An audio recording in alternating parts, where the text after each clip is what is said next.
Now, continuing with many of the themes that I've introduced, we have our first panel for this afternoon.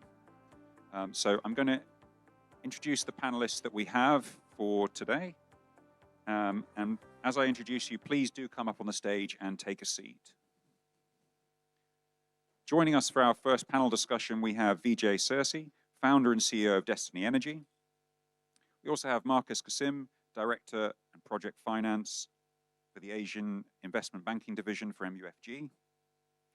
We have Wim Damme, Head of International Sales for Green Molecules at Envision Energy.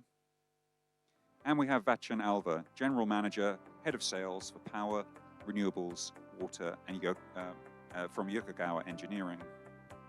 And moderating this session, we have Agustin Tota, who's a consultant at DNB. And together, the panelists and our moderator are going to discuss unlocking green hydrogen investment, addressing policy harmonization and financial innovation. Agustin, over to you.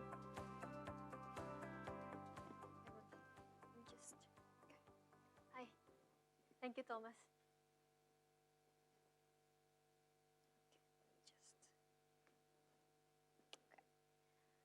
Good afternoon, everyone. Oh, that's really loud. Let me just adjust it. Okay. Good afternoon, everyone. It's a pleasure to welcome you to this pivotal panel discussion on unlocking green hydrogen investment, which is policy harmonization and financial innovation. So I'm Agustin Tota from DNB, and I'm honored to moderate today's conversation with 4 distinguished leaders driving the future of hydrogen in Asia Pacific.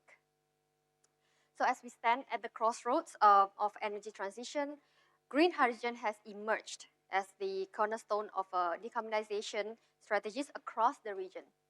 And with the Asia Pacific green hydrogen equipment market projected to reach up to about 24.5 billion USD by 2023, the momentum is undeniable. But unlocking this potential, it requires more than just the technology itself. So it demands coherent policy networks, policy frameworks, innovative financing mechanisms, and collaborative action. So at DNV, we work at the intersection of policy, technology, and investment, helping governments and industry players navigate the complexities of green hydrogen deployment. Whether it's assessing field changeover, requirements for gas-fired power plants, advising on blended hydrogen firing, or supporting regulatory alignment across the markets, our mission is to enable safe, reliable, and bankable energy transitions. Today, we'll explore how policy harmonization is catalyzing investment flows, how financial innovation is unlocking scalable hydrogen projects, and how real-world case studies like Envision Energy's Chifeng project are demonstrating the power of policy-driven success. We'll also discuss how to create an enabling environment for private sector participation, which is critical to achieving the scale and speed needed for hydrogen to fulfill its promise. So we'll hear insights from Vijay Sirse, founder and CEO of Destiny Energy, who brings deep experience in developing clean energy projects across emerging markets. We'll also hear from Markus Kasim, the director at MUFG, who will share perspectives on financing structures and risk mitigation for hydrogen investments. And Wim Damme, head of international sales for green molecules at Envision Energy, who will speak to the role of technology providers in shaping the hydrogen value chain. And last, definitely not least, Vachan Alva, general manager and head of sales for power, renewables, and water at Yokogawa Engineering Asia, who brings a systems-level perspective on how industrial automation and digital technologies are enabling hydrogen deployment at scale. So together, we'll examine real-world case studies, discuss the evolving investment landscape, and consider how public-private collaboration can accelerate the region's hydrogen future.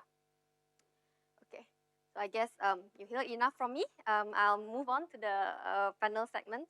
So maybe as a start, Vijay, as a developer working across Southeast Asia, right? Maybe what kind of policy challenges do you see that are holding back the scaling of hydrogen solutions in the region? And maybe where do you think harmonization could make the biggest impact? Thank you, Agustin. I appreciate, and thank you, Cis, for inviting me to be on this panel.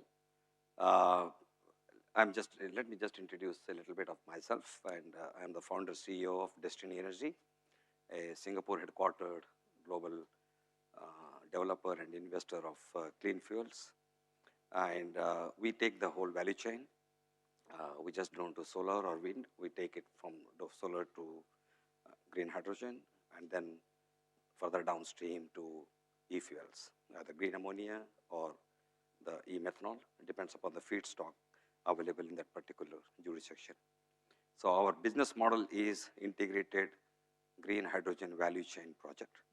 And that's a model where we have been using it for last many years to develop the projects. We have got significant pipeline of projects spanning multiple continents, Europe, Middle East, India, and Southeast Asia. I think coming back to the point of hydrogen as a vector for energy transition, I would say that it is a building block. Hydrogen per se is not the ultimate solution. Hydrogen is the enabler of the whole value chain or whole energy transition landscape.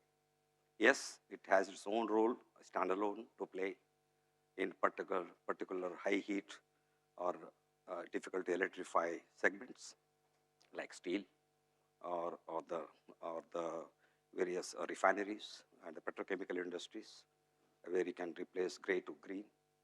But what actually has an importance is going forward downstream, taking it further down to eSAF or to e-methanol or to green ammonia. That's where you create a value and you create a significant impact on the decarbonization for those sectors which are significantly polluting or contribution to the pollution in the atmosphere. With that introduction, I will stop here and then I'll take it further. Thanks, Vijay. I hear you. You said that maybe like hydrogen is more of building block, right, rather than the end solution. And maybe, Markus, building on Vijay's point, maybe from a lender's perspective, right? What do you think are the major considerations for the bankability of green hydrogen and ammonia projects? Over to you, Markus. Yeah, thank you, Agustin, and thank you everyone for having me today. So my name is Markus. I'm from MUFG Bank Project Finance team. So as some of you may know, MUFG is one of the top 10 largest banks in the world by total assets. We have about 300,000 people globally. So we are a Japanese bank in principle, headquartered in Tokyo. So we are also one of the top banks in Asia. So project finance is relevant for MUFG because, and also for the hydrogen projects, because this is large scale. There are multiple parties, and some sponsors still want to look at non-recourse, limited recourse solutions because of the big size. So the cross-border, the value chain is something that, project finance is relevant for the solutions to finance large projects. So coming back to the bankability, and probably I'll take some of the points that Vipul has provided in his keynote address. I think to the banks, the main additional elements I want to add is about, number one, the business model, right? The revenue certainties. And because it's just too expensive now, we need that support from the regulator and also the stability of that regulation. I think that's really where the confidence by investors and later on the banks will come in, when you have like the stability and then certainty over things will happen. So let me take an example of India, right? So why do we see like India is now really growing as a market? That's because of the renewables. Renewables, we have been really active, MUFG as a bank in India. Now we even have multi-billions of project financing in India because of the renewable certainty over regulations, and that has been scaled up. And that's why the activities around green hydrogen has also increased in the past few periods. So that's, I think, one of the fundamental sort of interest from banks to look into certain regions, and we believe like India would be one of the key drivers. The other element I want to touch upon is also on the completion risk, as in construction risk. Unlike the LNG projects, which takes multi-decades to develop until today, I wouldn't say there is like a single EPC in these green hydrogen / ammonia projects. So banks have to take a view on relying to multiple parties to complete the project, and that would be something that is not impossible, but banks will be very sort of cognizant of the fact that there is no single party who will be able to undertake the whole projects. We have to believe in the interface analysis and consideration for those multiple parties that involved in completing the project and how that can mitigate the completion risk, not to add the new technologies involved in scaling up the project. So that's, I would say, like the main considerations for banks. The last thing is like the design of the technology itself. After tracking the sector for a while, what we also notice is like some markets will have a different kind of considerations and certification mechanics. For example, in Europe, you have an obligation to comply with RFNBO. And when you go to Japan, it is based on emission intensity. Likewise, Korea and India also have a different mechanics. So I think across different markets, and maybe we can touch upon a bit more later, like there is the different sort of design philosophy that developers need to consider. And what does that mean to the banks is like, okay, maybe developers need to choose like the market from day one, or you want to make it flexible depending on the market that you choose. So I think that's fundamentally what we are looking to address in the bankability. And yeah, that's probably from my side. Thank you. Thank you, Markus. I guess I can maybe for Wim, how does Envision collaborate with the financiers and the government side to structure viable business models for large-scale hydrogen and ammonia projects? Yes, thank you, Agustin. I'm very pleased to be here today, so thank you for the invitation. Happy to join the panel. My name is Wim Damme, so I've been working for Envision for the last 3 years, let's say traveling around the world a bit to find and help and support the different project developers in the world. We have been there from the early days, and now we are indeed seeing progressing the whole industry day by day. So my responsibilities within Envision is twofold. First of all, I'm responsible for the sales of the molecules which we will produce by ourselves in China, but also in our overseas projects. And then secondly, I'm also looking after the BD, the business development in Africa. So having both angles, both the offtake as well as, let's say, all of the challenges and issues the developers face in the development of the green ammonia, green hydrogen projects is always a good thing to combine. So coming back to your question, in terms of the business model, I think it's of no surprise that any good business model is always driven by an attractive LCOH or LCOA for that matter. I think all of us would agree in this room. Because in the end, if you would take away the green attributes of the product, you finally are still dealing with a commodity product, right? If you talk about the green ammonia, you're still talking about the gray ammonia, and you're active in a commodity market.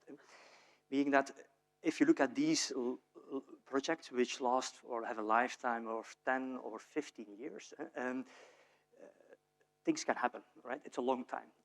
Things can happen on the offtake side, meaning that, for instance, an offtaker can collapse for one reason or the other. So a project can also be faced in the end by having to look for a new offtaker. So a project has to be competitive both upon FID as well as during the course of the project. I think that's a very important concept, and I think that's something that a lot of people try to or tend to forget. So that's the reason why the project needs to be competitive, meaning that if you look at these type of projects, they are highly capital intensive. That's the reason why we need to have a lot of support from our friends, the multinational financing corporations. So they are very capital intensive. You're looking at 80 to 85% of the LCOA is made of the capex. If you think about the long lead items, the wind turbines, electrolyzers, BESS, and the ammonia loop. So that is something what is really important, because upon the FID, everything is being fixed for the next 15 years, right? So the cost is being fixed for that whole period of time. So that's the reason why, and where we like to come in, because we are the net zero technology partner who is able to offer all of the different components in this highly capital intensive industry. So It is a challenge to drive down the cost. First, of course, the obvious thing to do is to try to go as large as possible, whereby you can create the synergies across the utilities, across the BOP, etc., of such a project. But first, it's also very important to drive down the cost of the CapEx by spending sufficient time in the design. Because if you're able to integrate, if you're able to optimize the whole system, you will drive down your CapEx, hence you will drive down the levelized cost of ammonia in the end. So looking at the financiers, I think Markus can explain much more and better than I can do, but for sure in terms of any business model, they are looking at the cash flow in the end, right? So it's about cash flow guarantees on the offtake side, whereby, I mean, all of us are looking for the credit-worthy off-taker, the solid off-taker who is able to take that commitment for a long period of time. And typically also in these type of projects, you're looking at significant volumes, and because again, you need to have the sufficient volumes because you need to have the big project to get to the low cost of ammonia, right? So it's kind of the circle where you're always in. So it's having the competitive LCOE, which really is important to support any business case which allow you to have the firm offtake commitment from the off-taker.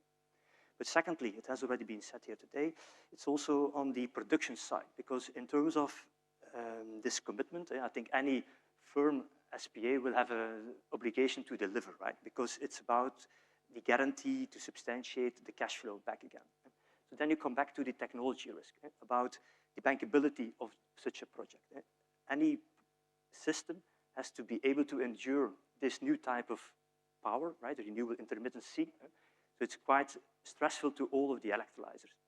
Indeed, most of these systems have not been around, or these type of systems have not been around for a long period of time. I think electrolyzers have been around for many years already, but they have always been run on as base load-ish profile as possible. Now, these days, it's about following, and especially if you would be operating into an off-grid setup, it's being able to operate in this off-grid modus. So coming back on the bankability, it's all about the technology risk, about especially the electrolyzer being able to operate in this environment for, let's say, at least 8 years, whereby you would have a significant overall maintenance period to back again go on the production scheme for this period of time. So in terms of bankability, it's a hugely important concept. I think also from our side, next to the capability of having all the integrated systems, also having the engineering capability as well. We also have the privilege, if I may say so, to have our first 320 KT of green ammonia project already being on stream. That's something what we use towards our customers to also demonstrate to the bankers, to the financiers, to demonstrate how to de-risk, how such a project can run. And I think that's a major advantage which we can give. And then finally, on your question on the governments, I think, of course, governments, they are there to support either way on the production side. I think a lot of schemes mentioned already in India, also the first CFD schemes in Japan, they have been focusing on the production side of things, which is a good thing. Secondly, you have done the systems like CHPS, LTDA in Japan, who are more looking on the demand side. So of course, any support scheme, especially in this initial years, whereby you're still talking about the premium.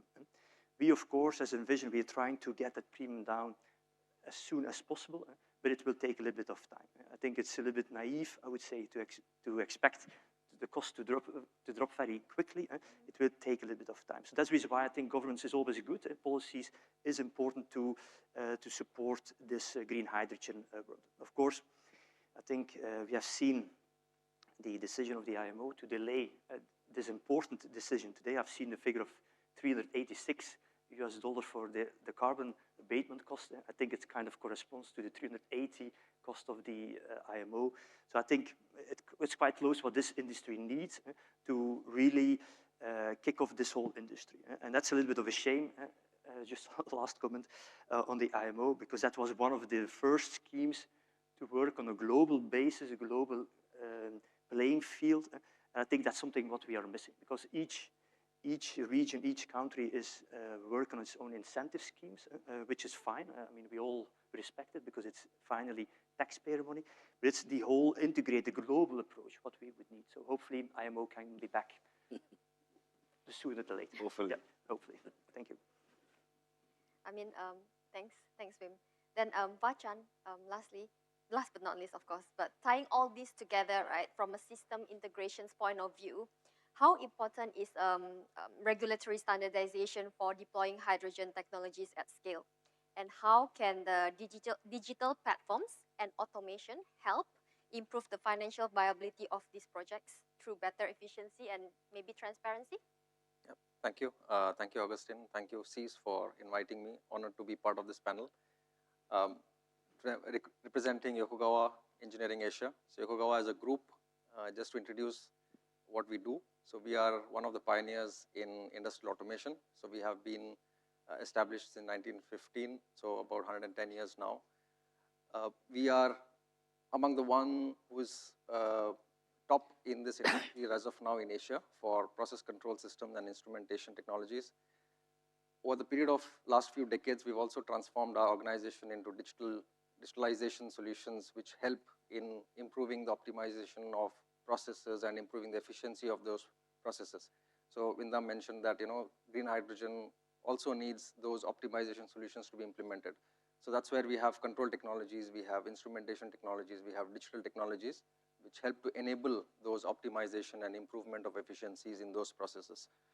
Of course, it needs a lot of partners also. So we are also working with a lot of partners in this domain, especially electrolyzer manufacturers, to see how we can improve those efficiencies with the balance of plant, which we automate or we process in a seamless way. As per my role, I am responsible for Southeast Asia as well as Oceania region, where we promote power, renewable as well as water segment. Specific to green hydrogen, this hydrogen as a process, we have been doing it for many, many years, especially the gray hydrogen process automation. But green hydrogen is something which we have also started in last 4 to 5 years period, where we had some very good successes recently, where we've been selected as the main automation contractor who's able to integrate all these subsystems and then to give the entire value chain meaningful result in terms of efficiency, operation plus maintenance. So that's something which we focus on. Especially of late, in last 2 years, we've also ventured into a space where we are also deploying on-site generation of hydrogen in a very modular concept, which again is focused towards lowering the cost of hydrogen. So how we do it probably is by ensuring that we do a complete modeling, simulation, and seeing where the optimization can be done on the balance of plant. So that's again one area of thing which we are exploring. Coming back to your question, Agustin, yes, regulatory standardization is one of the key aspects, critical aspects. If you look at the entire value chain, right from generation, you have storage, then you have transportation, and then you have utilization. So all these touch upon sensitive topics like your process, your safety, and your environment. So these are all interconnected. So when we talk about standards, there are a few standards like ISO 22734, which is typically used for as a blueprint for design and safety of green hydrogen production, which talks about everything, including control systems, venting, the process, the P&IDs, everything included. Then you have another ISO standard, which is 14687, which defines the quality of hydrogen to be produced.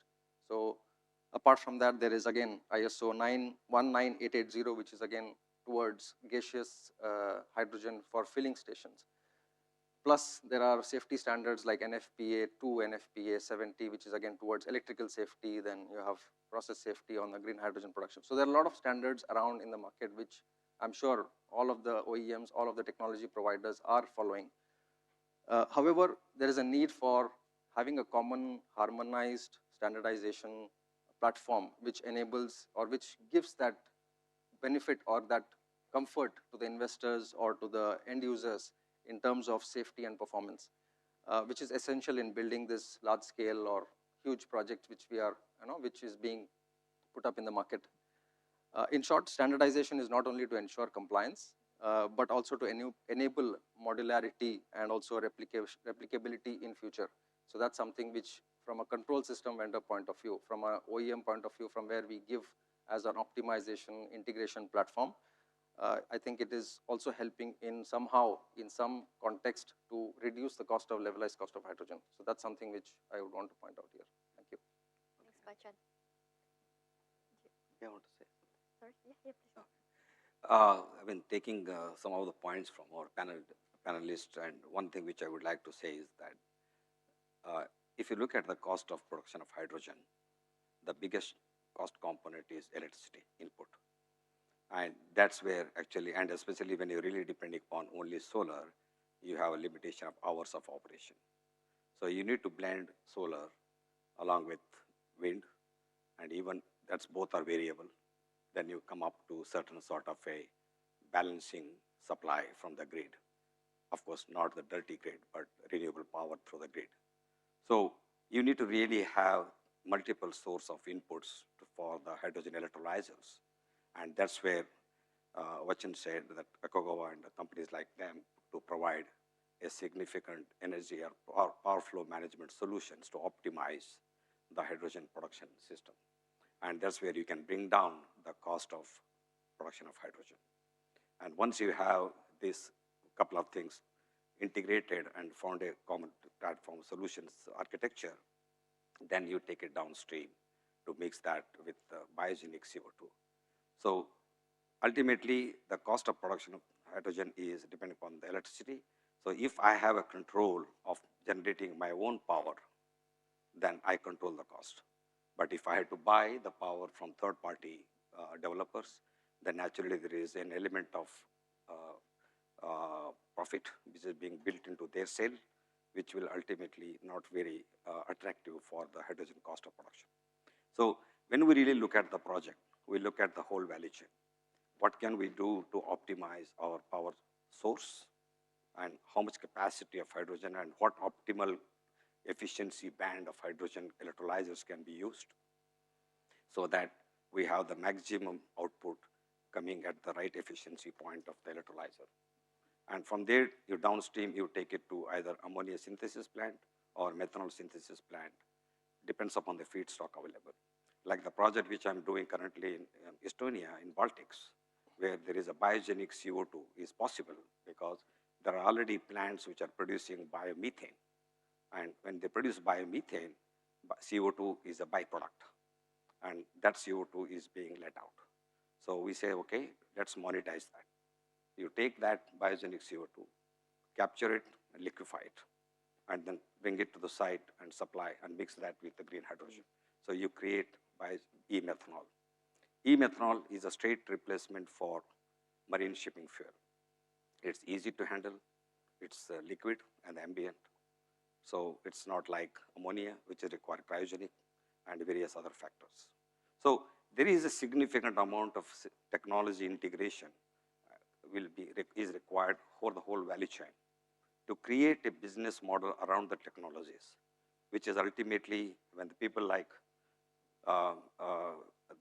Markus looks at the project, they say, okay, show me the whole value chain economics, the cash flows, the business model, the business, and especially the off-taker agreements, long-term off-take agreements in relation to what's the tenure of the debt. If the tenure of the debt is 8 years, is my off-take agreement is at least for 10 years. So you need to really have this very balancing approach towards the project structuring that includes financing. And coming back to the one of the subject point is policy harmonization. I'm quite happy where we are right now in the European market because EU has a policy framework which is workable. I'm not saying it is perfect, but it is there. Yes, there is a lot of room for improvement. We've been talking to various authorities, but important thing is that there is a framework, especially the RFNBO framework, which defines the specification of what green hydrogen will look like or should look like, and what e-fuels will be under that specification. And we also have other EU, like EU fuel marine regulation, and also the this latest one is for the port offshore power supplies, which is a green by 2030. So these are a lot of stuff which is happening in EU, which I think Southeast Asia should learn something or pick up something which can be used for our region here. Because we don't have to create everything afresh. There are certain guidelines, there are some frameworks which are already there. So we need to bring those things for Southeast Asia. And Singapore being the leader in the whole decarbonization move, I think it's a good point for us to really look into those aspects. Thanks, Vijay. I mean, it's very interesting explanation on the whole value chain, right? You summarize everything very well. I just want to add from the financing side, and I think it's interesting because actually financing or capital, we are also one of the suppliers, right, to developers. So actually, at the end, how cost competitive a project can be is also a function of how competitive you can source your capital. Yes. Right. So like you said before, I think I've seen this case where, you know, in India, for example, right. So it can be a case where you have like 10 years of take, but this is under renewable plants that you expect like, you know, design-wise, operability, it should be like at least 20 years financing. And it's very typical like for MUFG to finance renewable projects in India on the basis of like assuming 20 years contract, but because the offtake is only 10 years, so we have been asked to, okay, can you take a view, you know, going beyond 10 years? So I think that's where, from the bank's perspective, of course, we want to make sure that developers should get the most optimal capital structure, but it still has to go into like sort of bankable, classic way of looking at it. Yeah. And that's why in some situations, it at the end goes back to sponsors' assumptions as well, right? Like to bid for certain projects, what's your assumptions? But I think from certain banks like MUFG, we still have to look at, you know, the offtake period, and recontracting risk is something that for the new sector is still like something new that we are still yet to get comfort. You know, like unlike, you know, it's a established commodity, but again, it is new energy commodities. Borrowing the term from the NV, it is, I think, quite challenging for us.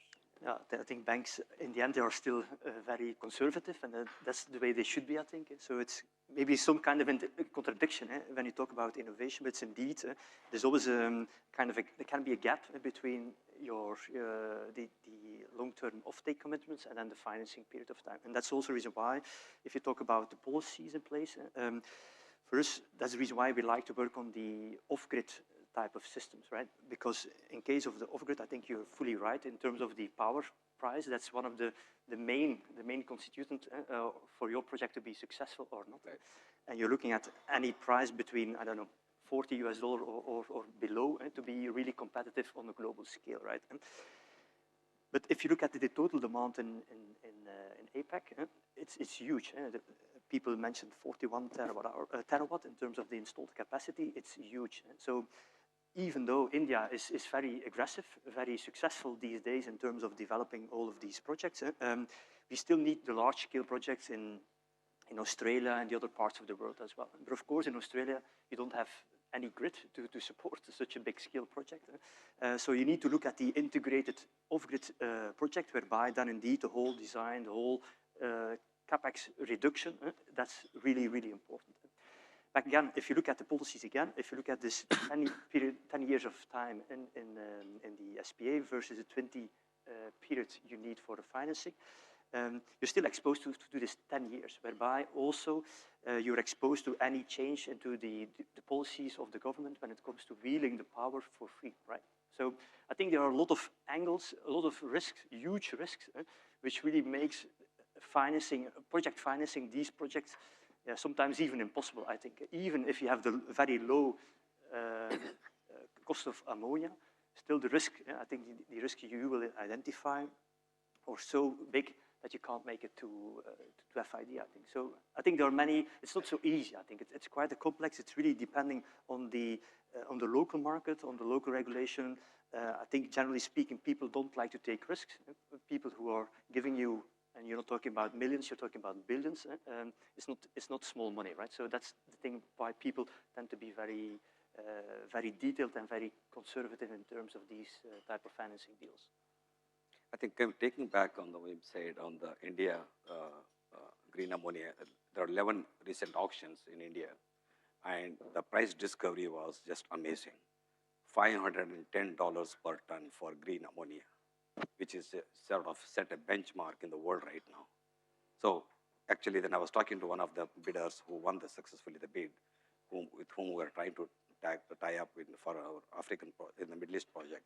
I said, how did you manage that? $510 per ton green ammonia. That means that the electricity cost has to be so low. It has to be below $20 per megawatt hour. Yeah, but I think in case of, I think we can have a long debate on India. Yeah, exactly. But I think the good thing about India, coming back to the policy, India has taken a commitment. I mean, I think they announced $60 billion type of subsidies, investments, support. So it's huge money. I'm not aware of any other country in the world who has given so much subsidies, right? So I think they have this strategy, they want to realize the strategy. I think the reason why they are relatively competitive or advertised competitively, yes, because I think it's only the ex-works cost, I think. Secondly, they got huge capex subsidies, they got subsidies on the wheeling. So it's a good thing, but it also exposes those projects on the long term as well. So, because in the end, somebody has to pay the money in the end, right? So somebody has to give the money. Thanks for the good discussion. I think I'm conscious of the time, so I think I'll bring you guys back to the next segment on the case studies and the private sector participation. I mean, it was a good discussion on the policy harmonization and financial innovation, but I guess maybe Vijay, over to you again, like drawing from your experience as a developer, right? What kind of strategies have you found most effective in attracting like private developers and technology providers into like the early stage hydrogen markets? Because we know that I think a lot of the hydrogen markets hydrogen has been there for a long time, but I feel that the market for the green hydrogen or the in terms of the early adoption is still quite infancy stage. So maybe you can explain a bit more. Thank you.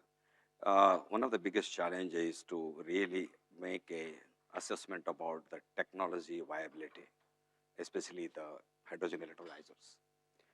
There are many companies, gigawatt factories are put up all over the world for electrolyzer manufacturing.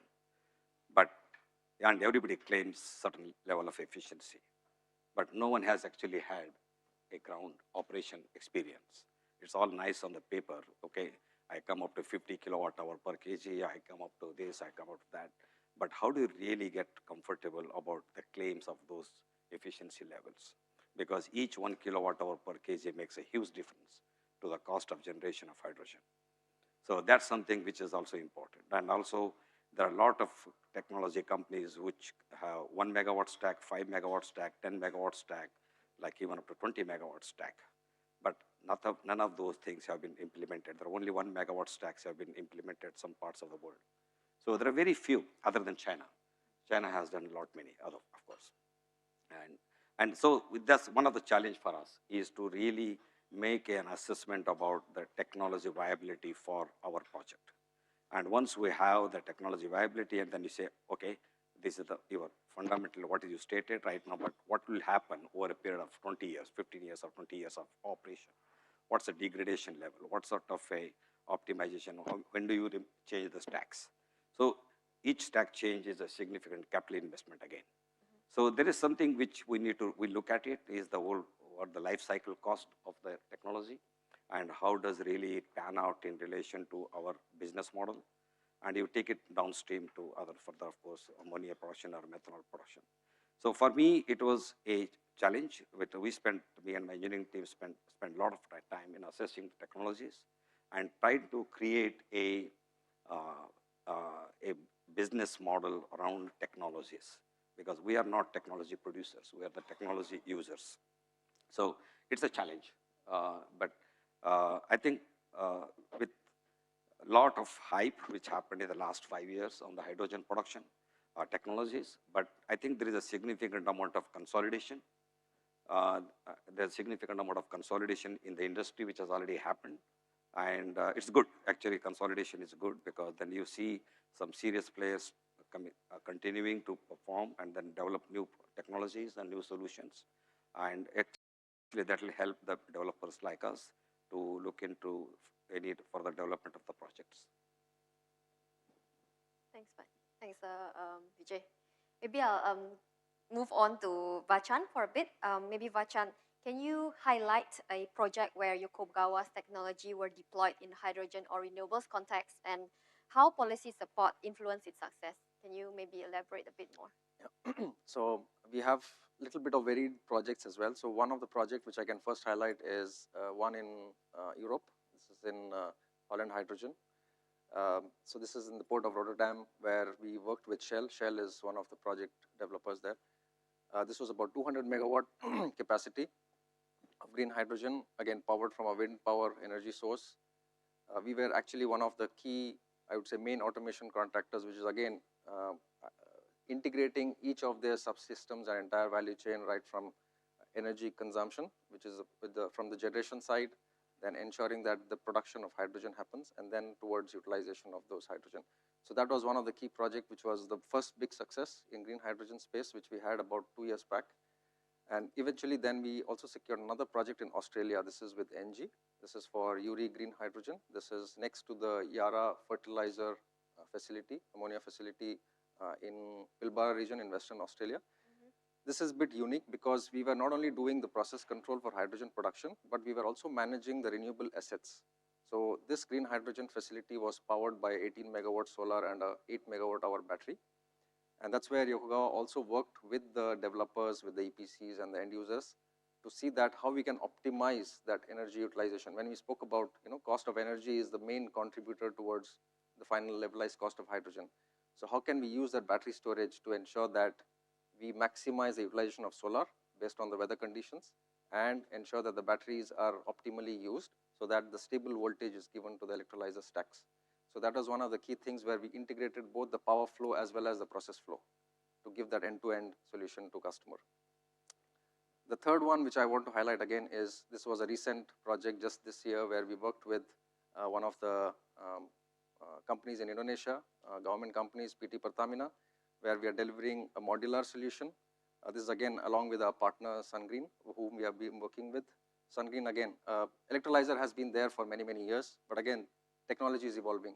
So SunGreen as a company has developed a unique technology or a new technology which is based on AEM electrolyzers. The main difference here again is the energy utilization. So alkaline typically consumes about 50 to 60 kilowatt hour for producing 1 kg of hydrogen.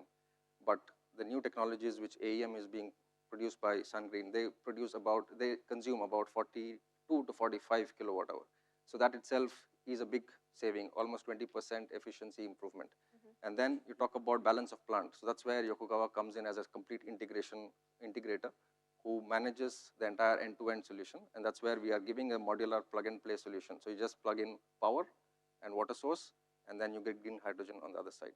So those are some of the, financially economical solutions also what we are trying to work with customers.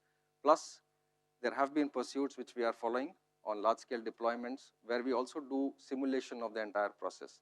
So it's also important to model and then replicate it to financial numbers as to how it works. Let's say for producing X amount of green ammonia, how much of renewable sources you need, how much kilowatts or megawatts or gigawatts of energy you need. So that sizing, how much of battery to be used, how much of solar to be used, how much of wind to be used. So that process modeling will then convert into financial modeling. So that kind of consultancy service also we are working right now on a couple of projects. So let's see how it goes. Thank you. Thanks, Vachan. Anybody want to add anything? If not, I'll ask maybe Wim, moving on to you. Envision's Chifeng project is now the world's largest hydrogen ammonia facility. And maybe you can explain a bit more like what made it viable from policy support to technology deployment, and what can other markets learn from it?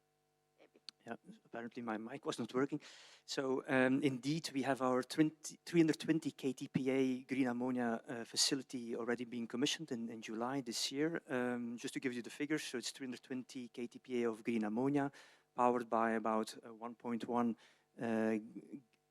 gigawatt of wind turbines and about 350 megawatt of solar. So we also have the fully off-grid system, whereby we are balancing it on a 10-minute interval basis, which is already more advanced than any of the RFMBO type of schemes, whereby you firstly have a monthly balancing scheme and then the hourly. So this is what we have today. I think we are based in China, so our project is in the Inner Mongolia area. Of course, we did everything by ourselves. I think everything was driven on our own merit. I'm I'm not sure if this is working. Okay. Based by our own merit, meaning that we are developing the technology by ourselves. We are driving the cost down because in the end, back again, as I mentioned before, it's a commodity product. So we are trying to put a lot of, because we are a private company, we are reinvesting a lot of money into our own R&D, whereby we really try to optimize the system, stress test the systems for many 10,000s of cycles to make sure that they work, that they're reliable, and they can really push down this cost. This is something what we learned. It's not only about the engineering, it's also about how you manufacture them and how you ensure the quality of your products. It's something what we learned in our wind turbines business as well. We are now one of the leading wind turbine suppliers in the world. And we have seen the prices of the wind turbines coming down almost by 2/3 over the years in China. And still we are there, right? So I think we know how to do it. And I think that's the key thing for us. It's trying to be independent of anybody, independent of the grid, as we discussed before on the power supply, but also being independent on any policy, trying to make sure that technology by itself can drive this revolution forward, because in the end, people once, I think that's already a couple of years ago, they talked about this $1 per kilogram of hydrogen. I think that's already a past world, but nevertheless, I think we have the obligation and the duty to drive those costs down and to make sure that we can support the industry to realize our ambitions and our objectives. Thanks, Wim. I think I have one last question maybe for Markus before we go on to the Q&A from audience, if any. Maybe Markus, maybe could you, looking across the region, right? Which markets are currently seeing the most financing activity for green hydrogen and ammonia? I know you mentioned India. Maybe is there any other region or any other country that you think or you see that are currently quite active? And what do you think makes them attractive to developers? Thank you. I think for some of you who were there and heard people in the keynote before, I think he has mentioned a few markets, which is consistent what we are seeing as well. So Japan, contract for difference subsidies, that's something that we naturally as a Japanese bank are tracking closely. So we are advising on some of the sponsors bidding for that. So that's, I think, the value of having like an advisor to help you in those process, because like we can navigate, we can help you to find out where you should raise the financing, how to address the cross-border, in which currency you should raise the financing depending on where the location of the supplies. For example, India export to Japan, how do we do on the structure, on the financing? So that's one interesting market, and it's just like a replication of that or extension of that is the Japan LTDA, Long-Term Decarbonization Action, that Wim has also touched upon before. So that is to decarbonize the power system in Japan. So I think that's coming up next year. And again, we've seen interest from project developers across the region, including India. Korea, as mentioned before as well, the first round was done, the second round was cancelled, unfortunately. And actually, the IMO that people are aware now is really like slowing down the momentum. I thought like that's really good if that happens, but I think for now we have to wait and see. And I think that's the key markets from the North Asia. And moving to India, I want to highlight about the domestic as well. So domestic refineries and domestic fertilizers, those are the tenders that we've seen coming up where the price levels have been disclosed.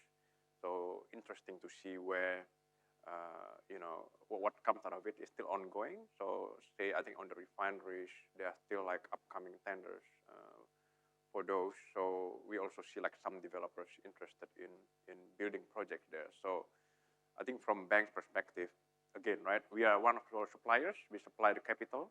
So we'll be there when, and we can help you to also navigate this, but I think we'll be there when the project business model are kind of ready. Yeah. Just want to add one more thing. Coming back to Singapore, Singapore is actually a demand center. We have no resources to produce our own green hydrogen or the e-fuels in Singapore. So we have to import it from our neighboring countries or even faraway countries from Australia or Middle East. So one other thing which I really looking forward to in Singapore is there are certain nice frameworks for enabling investments. now for ASEAN to look into as a whole, especially European Union, and also what recently India has done. Significant amount of incentive schemes, production-linked incentives, and also for the various subsidies to spur the whole hydrogen economy value chain. So there's something which Southeast Asia or the ASEAN should really look at it, to harmonize the whole region into one objective to take it forward on the decarbonization pathway and net zero framework achievement. One other thing, of course, is Singapore is a big demand market, as I said that, but again, as a developer, we have challenges for off-takers. If there is no credible off-taker or long-term off-taker, there's no project. So, I mean, people like bank issues, Markus, they all any of the financial institutions. I've spoken to all the European Union banks, EBRD, EIB, and IB, and everybody. So, first of all, the first question they ask is, who is the off-taker? And what term of the off-taker? What is the tenure of the off-takers? So, fundamentally, that's a critical thing.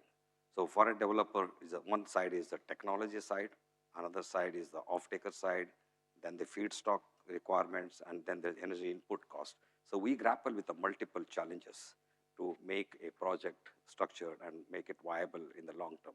And these are all long-term projects. So at least from concept to commissioning, it takes about 4 to 5 years, at least 4 years. So it takes huge amount of patience and deep pockets to some extent to keep that momentum going, to bring the project to the financial close and then make it happen. So that's my perspective. Thanks, Vijay. I think we do have one question here. I guess anybody can answer. What is the USD per MMBTU equivalent of the 580 USD per ton price of ammonia? What are the estimated capex, opex, and price of the fuel that was used to produce this ammonia? It's a very specific question. No answer. Yeah, I can't really calculate at the top of my head, honestly. I'm not sure if you guys have any answer. I wouldn't have an idea on how much dollars per MMBTU that is, but I guess double or triple the price of any natural gas price. Yeah, I guess, Jerome, we can have a conversation later, maybe. Yeah, I'm sure some of us can help you with this. It's a bit too specific at the moment, but yeah. Maybe I have one last question actually before we close. Maybe it's really a generic question, maybe to any of you guys. To wrap up, right? Just what is the one action, whether it's policy, financial, or technological, do you believe would most accelerate private sector investment in green hydrogen across Asia Pacific? I mean, as a developer, as a as a supplier for finance, as you said, MUFG, and maybe Vachan as a process control supplier, what do you think is the most important? I think from our point of view, it's to create a demand. I think on the supply side, we don't see the issue. I think there are many companies doing the engineering, do a lot of work for already many years. I think it's really about creating the demand. I think so. If I could choose, if I had one card to play, I would recommend the IMO to get their acts together again and then just implement this whole system. And then, because Asia is a big demand center for sure. If you look what's departing from China, from Japan, from Korea to all over the world, I think that's the way to go. I think. And just to add to that, and to support the demand, it is about the regulatory certainty, right? So I think look at how some markets have changed, and I think that's where the investors and also private parties want to observe, right? Stable certainty. That's where I think things will move forward. I think you said rightly, IMO is a little bit of what happened last week was a little bit of a setback, but it's not the end of the world. They deferred it for 12 months, and hopefully they will continue the discussions. And then the question was basically, what's the level of carbon tax of non-compliance, and how it will be calculated, and what will happen to that fund which gets collected, and who will use that fund, those funds. So there is some issues, but again, for me, important thing is compliance drives demand. If you make it mandatory, the industry will follow, and the supply will follow. And that's what actually happened in most Europe, where the marine industry is complied for clean fuels, and various other industries like steel and other things are still under the discussion. So what is important is wherever there is a compliance, there is a mandate, there is a compliance. So that's what the demand creation is important. As Wim said, supply is not an issue. If there is a demand visibility, supply will come. So that's not a big thing. But most important thing is to create the demand. Yeah, for me, I think industrial automation, power automation is one of the key enablers from an engineering perspective. So that will always drive towards reducing the cost of the entire project, assessing those risks early and mitigating those, and of course scalability. And it's always good to invest in digital tools which help in model everything and then preempt what could be the potential bottlenecks or potential issues which can be foreseen much before it is deployed on site. So those are the things which I think as companies who are investing in this project should also look into the digital side and the automation side to ensure that everything is neat and clean before they start working on that project. Thank you. Thank you. Thank you all. So very concerned about the time. So I just want to say thank you to our panelists, Vijay, Markus, Wim, Vachan, for sharing your insights today. So it's clear that unlocking the green hydrogen investment in Asia Pacific hinges on aligned policies, innovative financing, as well as a strong private sector push all engagement. So the examples and strategies that we mentioned today show that collaboration across sectors is not just valuable, it's actually essential. And DNV, we are proud to support this journey by helping stakeholders navigate the technical, regulatory, and financial complexities of hydrogen deployment. So thank you all for your participation and your presence today. So let's continue the conversation and collaboration as we move toward a cleaner and more resilient future energy. Thank you. Thank you very much to our panel. If I could ask the panelists to step forward for a photograph, please.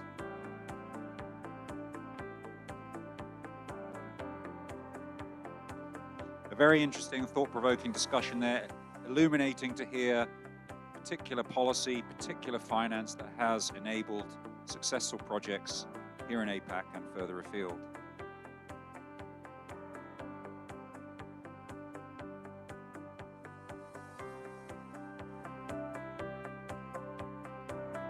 Thank you, panelists.